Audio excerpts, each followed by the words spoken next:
Bardsong Tavern. It is said that beneath the mountains where fire eats the stone, some souls are not claimed by death. They are taken. The doomed crown. One betrayal, one curse, one eternity. Hey, you don't look like a miner. Are you looking for work, or are you looking to hear a tale deep beneath the surface of Faerûn, where shadows coil in endless tunnels, and the air hums with the whispers of ancient sins? There exists a tale few dare to tell.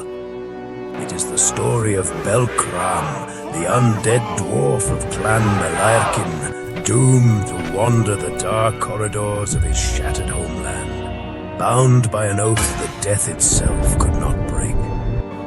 Within the stone of Mount Waterdeep, the dwarven miners uncovered a brilliant vein of mithril.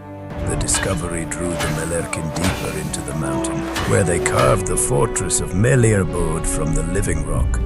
Melairbode grew into the great city of the Melairkyn dwarves, a vast realm of halls and caverns now remembered as Undermountain. Among its sacred guardians stood Belkram, high cleric of Dumathoin, keeper of the Crown Adamant, and protector of Melairbod's deepest secrets.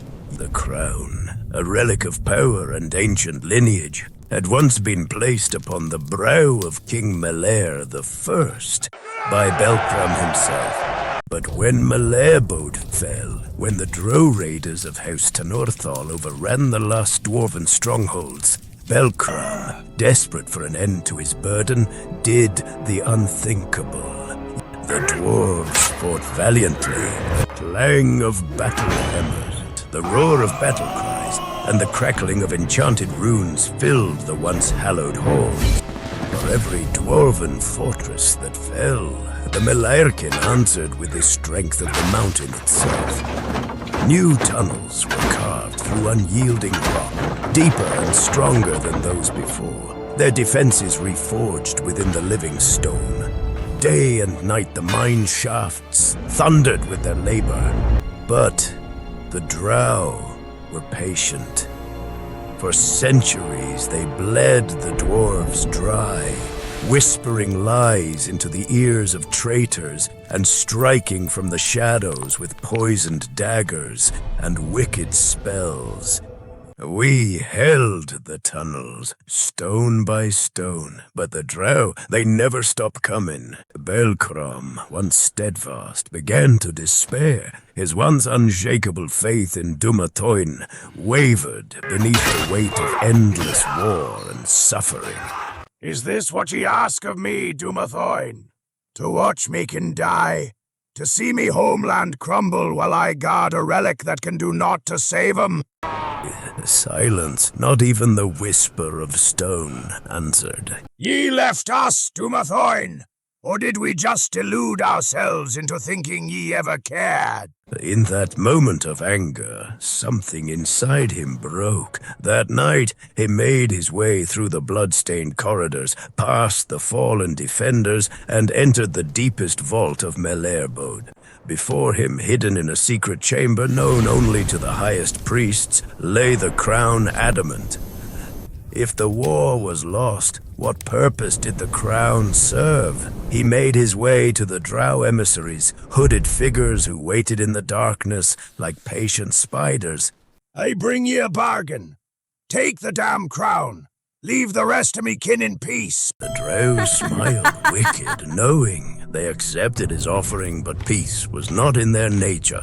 The slaughter continued, and the last of the Melairkyn fell, betrayed not by their enemies, but by one of their own. And Dumathoin knew.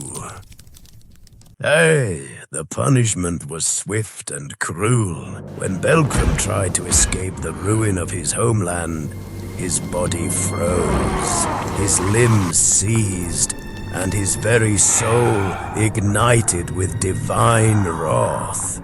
Yea, the voice rumbled through the stone, the voice of the god he had forsaken. Ye were my servant. Ye were entrusted with the crown, and ye failed. Now ye shall never rest, never know peace. Ye shall guard what remains alone in the dark, until a true heir comes to claim it. Belkram dropped to his knees, screaming as his flesh turned ashen, and something seized his soul. When he rose again, the dwarf he had been was gone. His madness clawed at him in the endless dark. At first he fought against his fate, wandering the blackened ruins of Melairbode, searching for a way to end his torment. When the whispers of the curse followed him, he sought oblivion. He climbed the ruined heights of Undermountain and cast himself into a vast lava tube. But even the flames of the Underdark could not grant him rest. There were no witnesses, only the stone remembers. In those forgotten depths, spoke of how his charred body mended itself with unholy persistence, his flesh, blackened and cracked, re-knit over smoldering bones. His beard, once proud and silver, twisted into strands of burnt wire. He screamed, but it was not his voice anymore. He returned to this cemetery of the Melairkyns, a husk of his former self, his only companion, a fiendish dire wolf, as cursed and tormented as he. Together they stalked the ruins, slaying any who dared trespass upon the tombs, including those who claimed rightful lineage. Liars! Thieves! Cowards! Ye come for the crown, but ye come with greed in your heart. The burden is mine! Mine! Rumors carried by the bards and whispered in the ale-houses of Waterdeep painted Belkram as a ghost of horrors untold. They say he has no shadow, that his hollow laughter echoes through the stone like the wail of the damned. Some claim he tried to cut out his own heart to end his suffering, only to watch it knit itself back together in his trembling hands. Others say he crawled from the molten abyss, screaming with a voice not his own. But still, there is hope.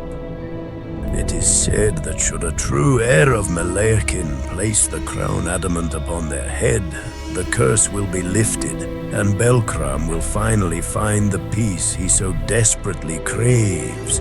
But who among the dwarves would dare face the wrath of the undying cleric? Who would risk their soul in the depths of Undermountain, where the dead do not sleep, and the past refuses to be forgotten? Hey, you've seen what waits in the deep, lad. What would you do? Take up the pick and carve your path forward? Or drop it and flee while you still can? Tell me below. He is the guardian of the crown, the cursed warden of Melairbode, and until the rightful heir claims their birthright, Belkram shall never rest.